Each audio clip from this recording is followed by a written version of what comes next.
Assalamualaikum warahmatullahi wabarakatuh. Salam warahmatullahi wabarakatuh. Selamat siang, Om Swastiastu, dan salam budaya. Baik, ketemu kembali dalam channel Mapangara Berbagi. Kali ini tentu agak sedikit berlainan. Jika sebelumnya saya biasanya didatangi oleh mahasiswa untuk bertanya tentang sesuatu, tapi kali ini mungkin sedikit berbeda. Karena hari ini kita akan berbincang sedikit bersama dengan Dr. Mardi, salah seorang dosen jurusan sastra Prancis yang ada di Universitas Hasanuddin Makassar. Dan mudah-mudahan kita doakan saja agar beliau nanti ini, karena beliau adalah salah satu dari dua calon yang diusung oleh fakultas untuk menduduki jabatan Wakil Dekan 1 Fakultas Ilmu Budaya Universitas Hasanuddin. Baik Pak Mardi, selamat datang ke channel Mapangara Berbagi. Ya, sama-sama ya. Pak Asur, terima kasih telah diundang di channel Mapangara Berbagi. Saya mendengar dari beberapa teman bahwa Dr. Mardi sekarang sedang menerjemahkan, bahkan mungkin sudah selesai, dan mungkin sekarang sedang di finishing touch mungkin ya, tentang sebuah buku yang dalam bahasa Prancis, yang buku itu pertama kali diterbitkan di Eropa tahun 1688 tidak salah, bukan 88, yang membicarakan tentang Indonesia, tanda kutip. Tapi kita tahu bahwa buku itu sebenarnya membicarakan banyak tentang Kerajaan Makassar. Kalau kita lihat judulnya yang sudah diterjemahkan dalam bahasa Inggris, maaf kalau saya tidak pakai dalam bahasa Prancis nanti salah.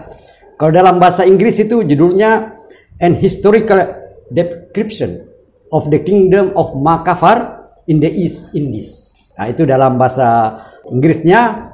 Mungkin kalau rincian dalam bahasa Indonesia mungkin rincian sejarah Kerajaan Makassar. Ya, mungkin. Ya. Dan setahu saya bahwa buku ini ada 3 bagian. Karena itu mungkin barangkali Pak Dr. Mardi, sebelum kita bertanya lebih lanjut, saya ingin bertanya begini. Buku ini kan diterbitkan di abad ke-17. Iya. Dan tentu menggunakan bahasa Prancis kuno. Iya. Sebagai seorang dosen sastra Prancis, tentu mungkin Bapak juga sedikit mengalami kesulitan ketika menerjemahkan. Mungkin saja orang boleh melihat terjemahan dalam bahasa Inggris buku ini yang diterbitkan pada tahun 1701. Tapi kan orang mengatakan lebih bagus kita menerjemahkan dari aslinya, yaitu bahasa Prancis. Ya. Kira-kira apa kesulitan Bapak dalam ketika menerjemahkan buku ini dan bagaimana Bapak mengatasinya? Boleh Bapak sedikit jelaskan? Ya, terima kasih Pak Sur. Ya. Sebuah kehormatan saya diundang di channel Mapangara Berbagi. Ya. Pertama-tama saya mengawali dulu dengan motivasi saya untuk menerjemahkan buku ini. Ya. Bidang saya filsafat, tetapi setelah saya menemukan buku itu tersimpan di koleksi perpustakaan Singapura, kemudian berniat untuk menerjemahkan buku berbahasa Prancis itu ke dalam bahasa Indonesia. Saya berpikir itu bisa saya sumbangkan untuk masyarakat Sulawesi Selatan, sehingga menambah pemahaman mereka tentang sejarah Kerajaan Makassar. Betul Pak Sur, buku ini diterbitkan 1680, tentunya dengan bahasa Prancis kuno yang belum semodern sekarang ini. Ada beberapa hambatan yang saya temukan ketika menerjemahkan itu. Yang pertama, misalnya kata-kata berubah, huruf-huruf berubah, sehingga saya ketika menemukan kata-kata yang malah tidak ada di kamus, tidak ada di diksioner yang lengkap pun, saya telepon teman di atas kedutaan Prancis di Jakarta untuk membantu saya memahami kata itu. Dan Monsieur Philippe Granger itu dengan senang hati membantu. Dia menilai ini buku yang luar biasa. Pak Mardi, silahkan diteruskan. Dan saya tandai Pak Sur, kata-kata yang sulit itu saya warnai dulu, baru saya kumpulkan. Kemudian saya tanya Monsieur Granger itu. Ada beberapa kata asli saya jaga. Misalnya kata karaing di situ saya jaga. Ke kata karaing itu ada beberapa nama tempat yang juga bergeser. Misalnya Puajo di situ tertulis, kita tahu bahwa itu Ajo yang dimaksud. Jadi itu Pak Sur.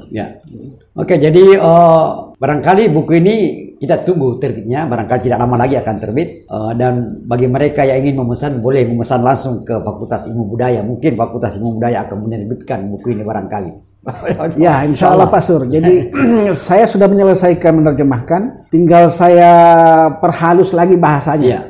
Karena ini bahasa budaya, sehingga perlu juga keluasan di dalam menerjemahkan. Yang penting idenya tidak bergeser.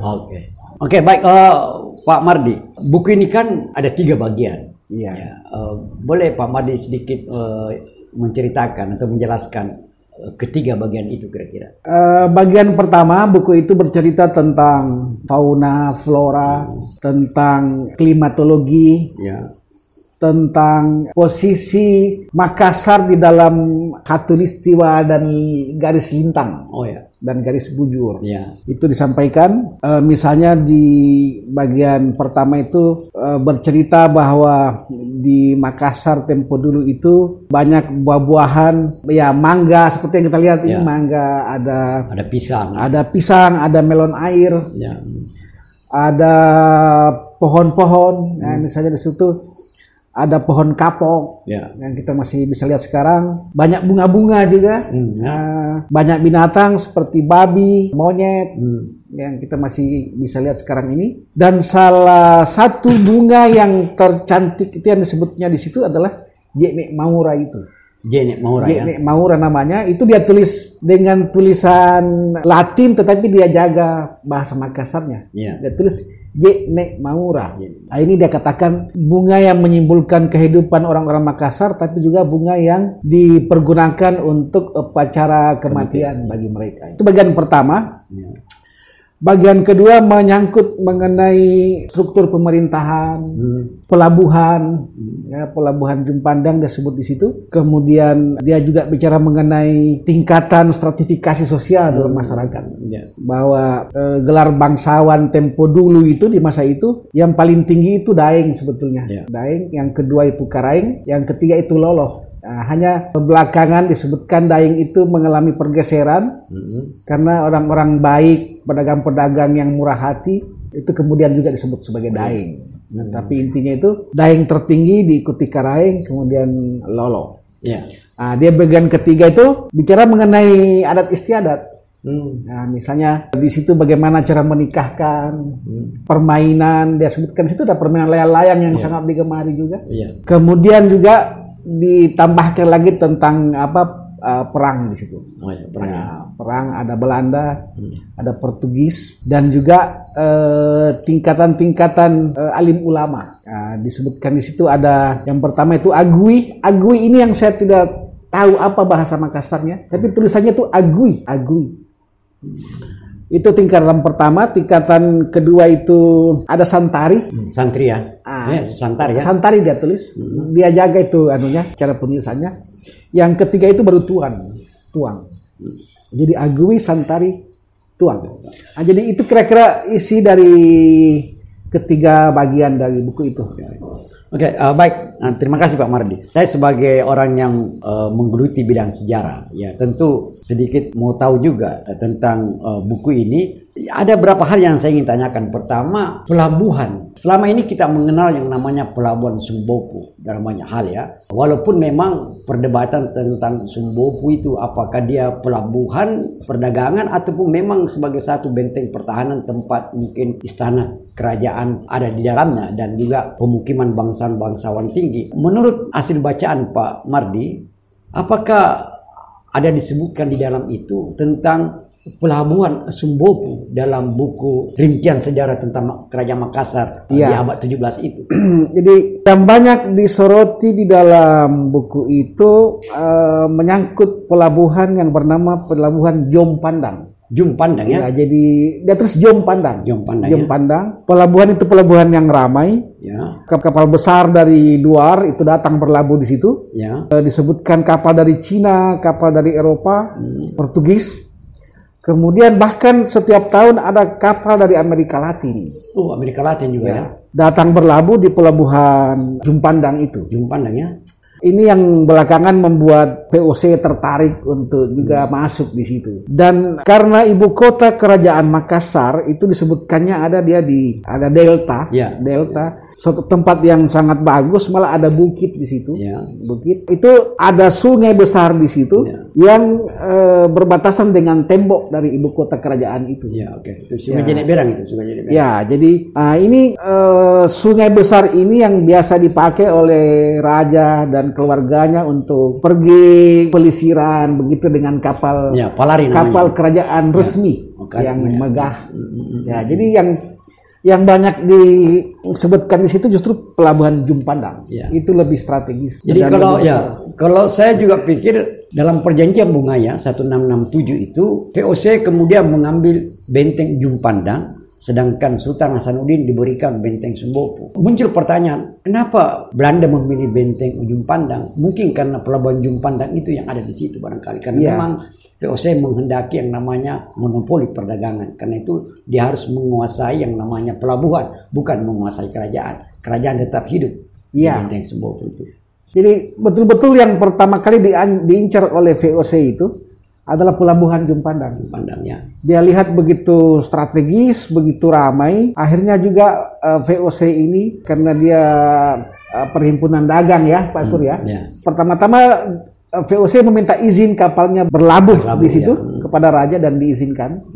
Pertama-tama 2 kapal dulu yang datang, lalu kemudian VOC ini mulai berniat tidak baik, justru ingin menguasai pelabuhan itu dan mendominasi, kemudian mengusir Portugis, yang Portugis ini datang lebih awal ke situ.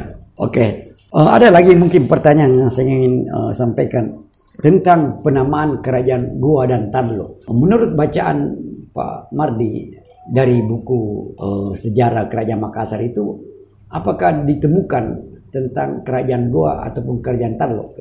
Di dalam buku itu, Histoire de la description de Royaume Makassar, saya tidak menemukan satu istilah kerajaan Goa. Kerajaan Goa Tadlo, saya tidak menemukan itu. Selalu kerajaan Makassar yang disebut.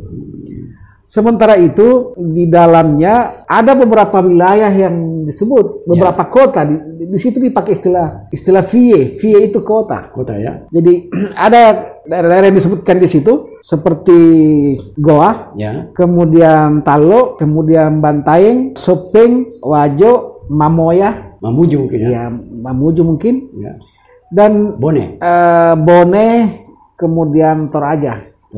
Jadi penamaan Goa ini tidak berbeda dengan wilayah-wilayah yang lain itu. Tidak ada satupun istilah kerajaan Goa. Tidak ada termasuk kerajaan Goa Talo. Itu juga yang menjadi pertanyaan saya. Mengapa tidak ada? Kalau tidak ada, sejak kapan istilah kerajaan Goa ini muncul? Mungkin kerajaan Goa ini orang-orang Makassar yang menyebut kerajaan Goa sendiri, tapi mungkin untuk orang luar menyebut kerajaan Makassar. Tapi kita tidak tahu karena dalam negara Kertagama memang yang dia sebutkan itu Makassar. Makassar, Bantaeng, Selayar, Lu, dia tidak menyebutkan Goa. Tapi kalau kita melihat ada satu catatan yang dibuat oleh Tun Sri Lanang ketika dia membuat satu catatan di Malaysia itu, dia mendapatkan satu lontara yang datang dari Goa. Tapi dia tidak sebutkan yang datang dari kerajaan Goa, tapi dia sebut yang datang dari Goa. Tapi kalau kita juga melihat pada sejarah Melayu sebenarnya, itu dia sebutkan kerajaan Melaka melakukan kunjungan muhibah ke kerajaan, bukan ke kerajaan Goa atau ke kerajaan Talo. Tapi dia menyebutkan dia melakukan kunjungan muhibah ke kerajaan Mengkasar. Jadi memang ini istilah Makassar ini. Apakah dia merujuk pada wilayah yang sangat luas, ataupun merujuk kepada kerajaan Makassar. Tapi dalam perkembangan kemudian orang-orang sering menyebutkan kerajaan Makassar, dan orang mencoba mereka-reka kemudian dan mengatakan mungkin ketika kerajaan Goa atau wilayah Goa dan wilayah Talo menyatu, maka yang kita kenal dengan istilah Rua Karaing Nasereata itu baru dipakai istilah kerajaan Makassar. Tapi kita harus tahu jauh sebelumnya negara Kertagama 1346 itu sudah menyebut Makassar. Jadi ini juga barangkali kita perlu tahu kapan kemudian berubah menjadi kerajaan dua barangkali ya. Itu mungkin salah, kita mungkin bisa menelusuri itu dengan melihat beberapa dokumen-dokumen yang ada. Ada pertanyaan saya lagi, benarkah ada yang mengatakan bahwa Garves ini bagaimana mungkin dia bisa menulis kerajaan Makassar, sedangkan katanya orang dia tidak pernah ada di Makassar. Tapi sejauh bacaan Pak Mardi, bolehkah Pak Mardi meyakinkan pada saya dan juga pada pemirsa lainnya bahwa Garves ini pernah ada di Makassar? Iya, saya semakin menghayati tulisan Garves itu, termasuk ingin membuktikan apakah Garves ini memang pernah datang ke sini. Yang jelasnya buku ini, Pak Sur, di kata pengantarnya itu dipersembahkan kepada Xavier. Francis Xavier ya. Francis Xavier sebagai seorang penganjar Katolik yang terkemuka di Maluku dan yang ada di Maluku, yang ada di Malaka. Jadi buku itu ditulis ingin dipersembahkan kepada Xavier. Ada dua kata-kata yang kalimat-kalimat yang saya berani menyimpulkan bahwa Garves ini pernah ke sini. Yang pertama, ketika kerajaan Toraja, disebutnya kerajaan Toraja ditaklukkan oleh raja, disebutkan di situ setelah kalah ini Toraja, ingin diislamkan oleh raja Makassar, Karaimbise. Itu 1674, 1677 dia berkuasa. Ya, jadi Toraja ini kan dua kali diserang oleh dua raja berbeda. Nanti pada saat Karaimbise baru berhasil ditaklukkan ini. Nah, Garves itu mengatakan orang-orang Toraja ini tidak ingin mengikuti agama Raja Makassar. Karena dia dendam, orang-orang Toraja ini dendam sama orang-orang Makassar, prajurit Makassar yang menyerbu mereka, yang membuat kekacauan mereka itu tidak lagi berdaulat. Dan Garves mengatakan, saya mendengar bahwa orang-orang Toraja ini lebih gampang diinjilkan. Lebih gampang diinjilkan. Dia bilang, saya mendengar orang-orang Toraja ini lebih gampang diinjilkan. Itu cerita yang saya dengar dari orang-orang. Oke, jadi itu bukti bahwa Garves itu ada. Itu ya bukti pertama. Bukti kedua apa Mas Ada? Bukti kedua ketika di dalam buku bagian pertama itu dia bercerita mengenai tumbuh-tumbuhan, semak-semak, pohon-pohon yang ada di Makassar. Dia sebutkan ada semak yang lebat dan itu terdiri dari pohon-pohon kapuk. Dan kualitas pohon-pohon kapuk itu saya lihat lebih bagus dari pohon-pohon kapuk yang ada di Hindia. Karena pohon kapuk itu besar-besar buahnya. Dan ini yang diolah menjadi kapas. Seperti juga di Eropa dia bilang. Jadi dalam tulisan itu dia banyak membandingkan antara apa yang ada di wilayah Makassar dengan apa yang ada di Perancis. Misalnya ketika dia membandingkan mangga misalnya. Nah, ketika dia membandingkan talas. Nah, ketika dia membandingkan burung-burung yang ada di Makassar dan yang ada di Perancis, dia sebutkan detail. Jadi saya ingin mengatakan bahwa dia pernah ke sini. Dia pernah ke sini. Jadi kalau ada yang meragukan apakah Garves ini pernah ada di Makassar atau pernah tinggal di Makassar, mungkin jawaban dari Pak Mardi tadi meyakinkan kita bahwa sebenarnya dia berada di Makassar. Baik. Tulisan buku tentang rincian sejarah Kerajaan Makassar ini ada bagian tertentu yang membicarakan tentang Demangale. Demangale yang kemudian orang katakan anaknya dua yang ada yang kemudian dibawa ke Perancis. Bagaimana dalam cerita dalam buku ini tentang Demangale itu? Mungkin Pak bisa ceritakan. Ketika saya sampai menerjemahkan bagian itu, terus terang saya terharu Pak Sur. Malah menangis. Karena simpati terhadap Demangale ini. Seandainya ada pahlawan yang bisa dicipta lagi setelah Syekh Yusuf, sebetulnya Demangale ini boleh mendapat pahlawan itu. Saya melihatnya seperti itu. Jadi Raja Makassar ini disebutkan di situ ketika berperang melawan kerajaan Toraja, nyaris menang. Jadi saya bercerita panjang ini mengenai Demangale ini, Pak Sur. Nyaris menang. Seandainya Raja Makassar ini tidak terlibat hal-hal yang entertain di Toraja. Nah, dia katakan dia ikut apa di situ, entertain lah ceritanya, yang membuat penyerbuan ke Toraja tidak fokus. Oh iya, ya gitu. Jadi akhirnya kemudian kan diteruskan oleh Karembise nantinya. Jadi dia bilang seandainya raja yang menyerbu Toraja ini tidak mendapat penerus yang hebat, termasuk di Mangale ini, maka dia tidak akan dikenang ini raja ini. Nggak disebutkan namanya. Bahu membahulah ini dua orang ini di Mangale, dan orang menyebutnya Sembangku. Jadi ada dua anaknya, satu di Mangale, satu Sembangku. Nah, Sembangku ini yang sulung. Adiknya itu digambarkan bernama Demangale. Ya. Jadi bahu membahu dua bersaudara ini menaklukkan Toraja dan mungkin juga daerah lain. Tapi ketika VOC sudah mulai menanamkan pengaruhnya, ini Belanda sudah mulai mengincar Demangale ini, bahwa dia ini orang yang sangat pintar dan berbahaya. Kalau sekiranya VOC dan Belanda ingin menanamkan pengaruhnya di tanah Makassar, sehingga mereka mencermati Demangale ini tidak boleh dia berkuasa, karena Pasur tentu tahu bahwa perpindahan kekuasaan di Makassar itu dari saudara ke saudara dulu. Bisa ke anak. Jadi setelah itu baru ke anak, tapi dari saudara ke saudara. Jadi Sembangku ini harusnya digantikan oleh Demangale. Tapi karena Demangale ini sudah terlanjur diusir, akhirnya Karembise yang naik. Kemenakan dari Demangale, anaknya Sembangku. Jadi Demangale ini ingin diusir oleh Belanda dari Makassar karena berbahaya, pintar, cerdas, dan tahu politik. Dia lebih cerdas daripada kakaknya, Sembangku ini. Yang belakangan disebut Sembaya, tapi dulu itu Sembangku. Akhirnya difitnah ini Demangale ini, karena Belanda semakin menanamkan pengaruhnya. Demangale menolak, termasuk menolak perjanjian itu, penyambungannya segala macam. Dibikinkanlah fitnah bahwa Demangale ingin berontak. Pintarnya Belanda itu, mereka mendekati satu istri raja yang sangat berpengaruh. Nah, istri raja ini sangat diandalkan oleh raja di dalam membantu hal pemikiran memajukan Makassar.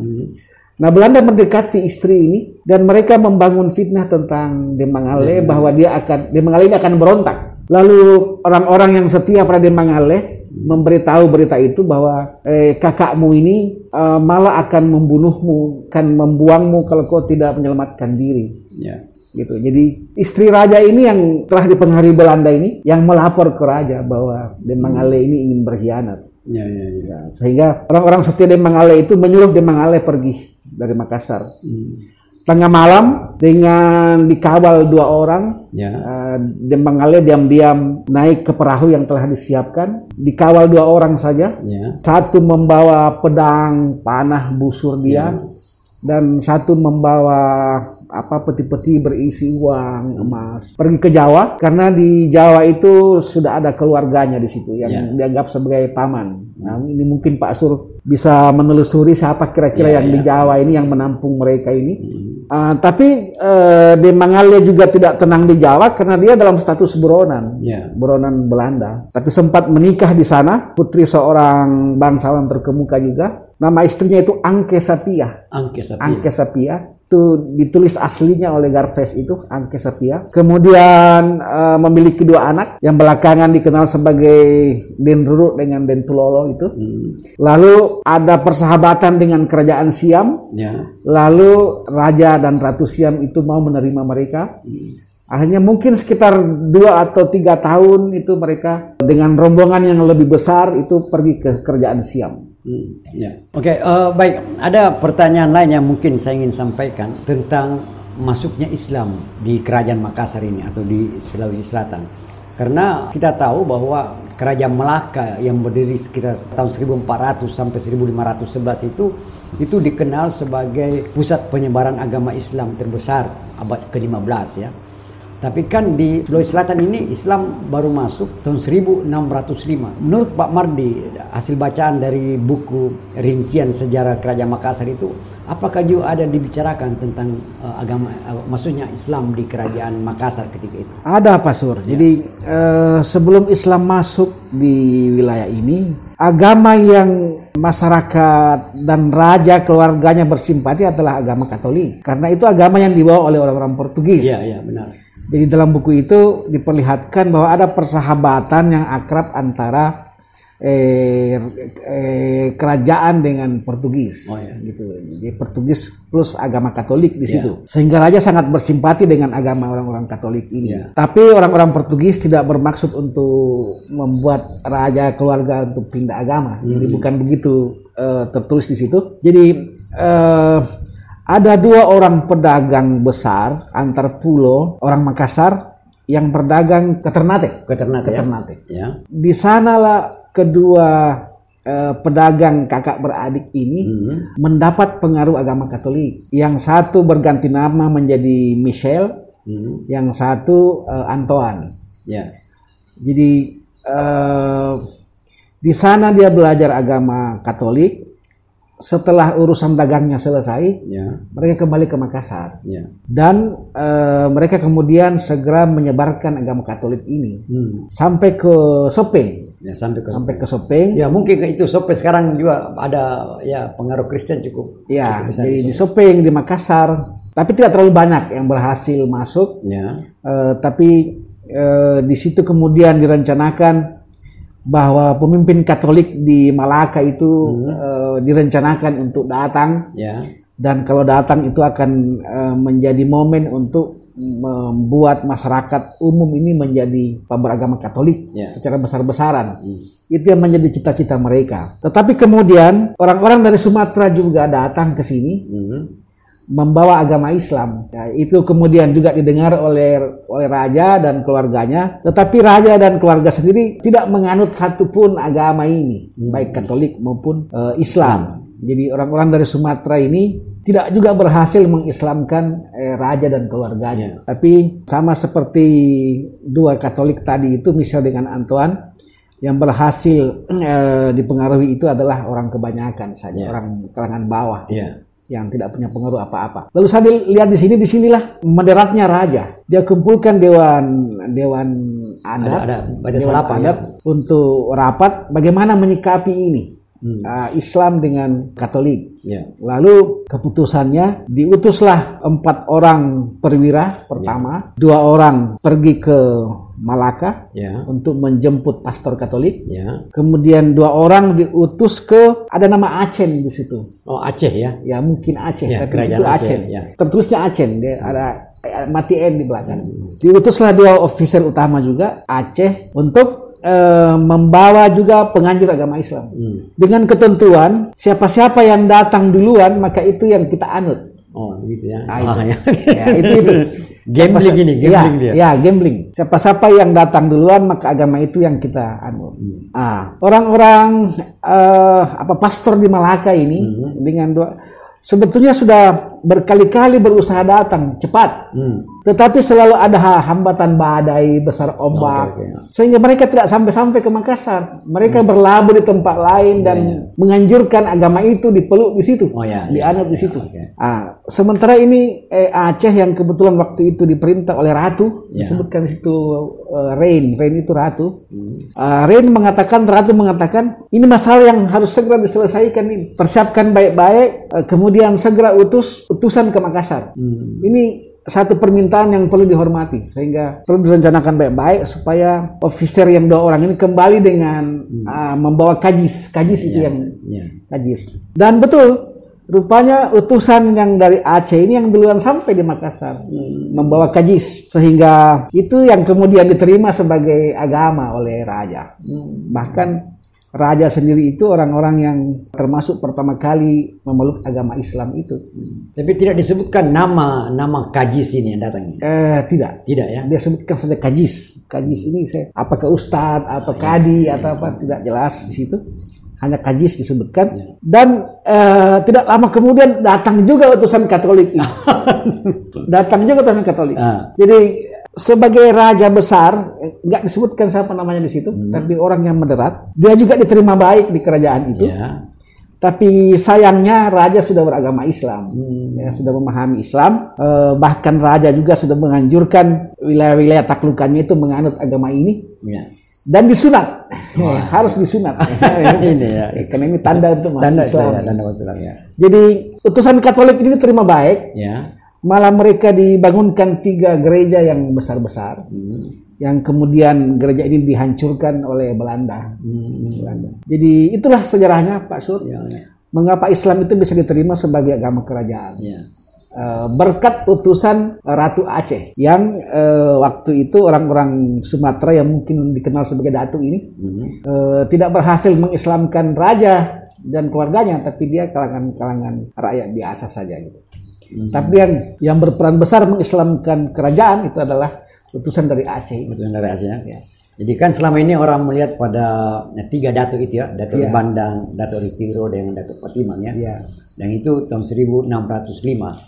Tapi kita harus tahu juga bahwa Islam pertama itu ketiga datuk ini sebenarnya mengislamkan yang pertama ke Lu dia baru ke Goa. Ya, tapi ini satu hal yang menarik karena itu memang sebenarnya sejarah itu memang sering harus ditulis terus menerus sesuai dengan data-data yang baru ditemukan, karena boleh saja ada beberapa hal yang masih diduga tapi dengan adanya bukti-bukti yang baru maka penulisan sejarah itu juga mungkin harus diperbaiki sesuai dengan data yang ada.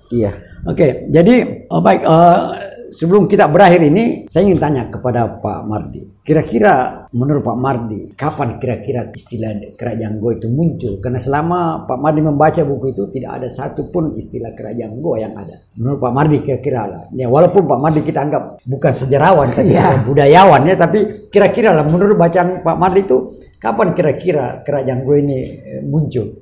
Saya sendiri tidak bisa menjawab dengan pasti Pak Sur pertanyaan ini. Karena ketika nama Goa disebut di dalam buku itu, dia tidak lebih dari sebut sebagai daerah maju ya, kota maju begitu. Sama halnya ketika digambarkan Taluk sebagai kota industri waktu itu. Taluk kota industri ya. Ya, banyak pabrik-pabrik pakaian di situ dulu, keramik segala macam, tempat logistik barang-barang yang datang dari pelabuhan itu di situ. Dan sama halnya dengan menyebutkannya ada Bantaeng, ada Sopeng, ada Wajo. Jadi mungkin Pak Sur yang bisa menjawab ini kapan kira-kira ini istilah kerajaan Goa ini muncul. Mungkin setelah kerajaan besar ini runtuh oleh perjanjian Bongaya sehingga muncul kekuasaan-kekuasaan yang terdesentralisir, yang kecil-kecil barangkali. Ya, memang jadi wilayah Taluk juga itu juga digunakan sebagai tempat galangan kapal, pembuatan kapal galei. Yang kita kenal kemudian dengan istilah galle untuk di Makassar. Ada berapa jenis kapal galle itu, dan kita harus tahu juga bahwa kerajaan Taluk ini ya seperti yang Pak Mardi katakan adalah wilayah industri. Bukan itu saja, pernah ada pembuatan persenjataan. Menurut beberapa catatan yang saya dapatkan itu meriam anak Makassar itu satu meriam yang sangat besar, dan ketika ingin dihancurkan Sultan Hasanuddin dan juga pembesar kerajaan Goa ini ingin menyerah, dia ingin menghancurkan yang namanya meriam anak Makassar, jangan sampai dia jatuh kepada VOC.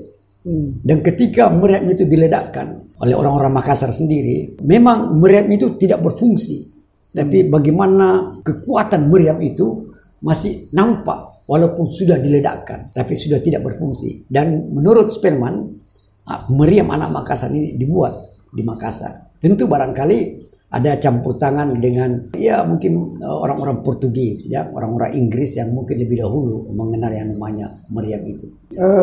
Saya sambung sedikit Pak Sur.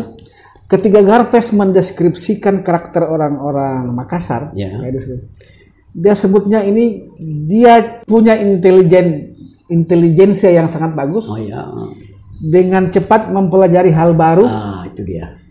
Dan kuat-kuat, lebih kuat daripada orang Siam. Dia sebutkannya begitu. Orang Thailand ya. Orang Thailand lebih kuat dari orang Thailand. Oke. Baik, mungkin sudah agak lama kita berbincang-bincang Pak Mardi. Jadi terima kasih banyak. Dan ini satu hal yang baru dalam banyak hal tentang gambaran kita mengenai kerajaan Goa. Dan ini dari gambaran Garves yang pernah tinggal di Makassar dan menulis sebuah buku yang dikatakan buku pertama yang diterbitkan di Eropa tentang Indonesia. Satu hal yang saya ingin kita mungkin bisa berbincang-bincang sedikit lagi lebih lanjut khusus tentang Demangale, karena saya tadi mendengar Pak Mardi ketika membicarakan Demangale ini menangis ya, barangkali ada hal yang menarik yang terharu ya, terharu bukan saya luruskan terharu menangis Pak ya. Pasur terharu ya. Mungkin kita bisa bincang-bincang khusus mengenai Demangale ini, karena bagaimana pengaruh Demangale ini sampai kini. Saya pernah masuk ke satu ruang kopi kafe, ada gambar Napoleon Bonaparte, dan dia mengatakan Napoleon Bonaparte ini adalah juga generasi ataupun orang yang punya darah Makassar yang diambil dari dua tadi anak Demangale yang ke Perancis itu. Nanti mungkin satu ketika kita akan bicarakan. Okay. Baik ya. Demikian tadi perbincangan kita mengenai buku And Historical Description of the Kingdom of Makassar in the East Indies yang diterbitkan pada 1680